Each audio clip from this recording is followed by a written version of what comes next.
Hey guys, so after World War II, we quickly figure out that one of the Allied leaders, Joseph Stalin, was really no better than one of the Axis leaders, Adolf Hitler. So this is going to be a problem. We're no longer going to be friends, and the Cold War is going to begin. The Cold War is really an ideological struggle between the United States and the Soviet Union as each country vies for a place of supremacy in the world order. So I want you to understand that this is not a simple sort of engagement. This is not a white hat, black hat, binary sort of these are good guys and bad guys fighting one another like in a Rocky movie. I mean, of course, I'm not going to lie. I'm going to say between the two, the United States wears the white hat. I am an American. But having said that, history is complicated.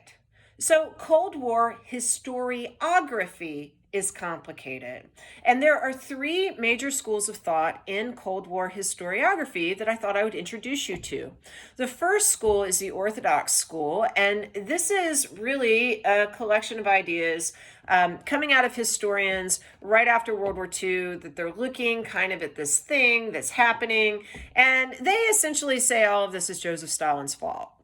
Stalin is very aggressive in many ways throughout this period until he dies in the early 50s. And he does things like put troops in places that he never leaves. He keeps the Poles under his dominion. He will engage in something called the Berlin blockade. He's not a nice guy. He'd had the Great Purge in the Soviet Union, where he had killed thousands upon thousands of his own people. He doesn't care about human rights. He is not easily compromised with. He had his own nuclear program. He creates a nuclear bomb and enters the arms race. He's very inflexible. This is all part of the Orthodox school of thought. How, of course, it's Joseph Stalin. The Soviets start the Cold War. Well, by the 1960s and 1970s, we have different historians who have different contexts for their own lives, and they have different viewpoints on how this whole thing got going. And they are part of something called they are part of something called the Revisionist school of Cold War historiography. And these guys say, hey, whoa now, things like the Baruch Plan, which were supposed to assuage the concerns of the Soviets. The Baruch Plan was addressing the fact that we had nuclear bombs and they didn't. The Baruch Plan was never set up so that the Soviets could become a co-equal. It actually really protected our nuclear power, even though we tried to make it look like something else. And the Americans had their own imperialist interest, and Stalin was just really reacting to the Americans. And so as the war gets ratcheted up, and the war here being like this conflict between these two superpowers as they vie for control of the whole thing, it's the Americans who are able to dress things up in a whole bunch of really nice language about democracy and human rights and that kind of thing. It was more our fault. So the revisionist school takes a different approach than the Orthodox school.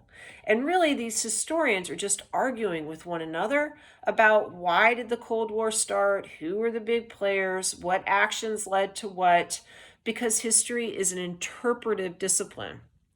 Now, the third school of thought in Cold War historiography is the Post-Revisionist school.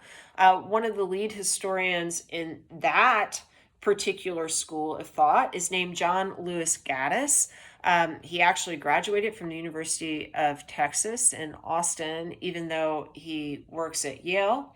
And the ideas within this school essentially put forth that the Soviet Union did some bad things and the United States did some bad things, but essentially no one is solely to blame for this conflict breaking out. because it was inevitable. You have super different ideologies between these countries. Communism, capitalism look nothing alike. You have, as far as economic systems are concerned, the values were very different. You had different interests in the world. And so it was just, the struggle was going to happen no matter what.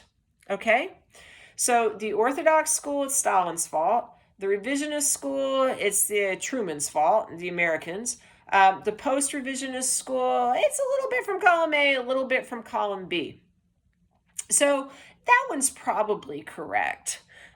Though, to be fair, there are things that we are seeing in Soviet archives that suggest some Orthodox school interpretations were actually not very far off. So I'll talk to you more about all of that a little later. Bye.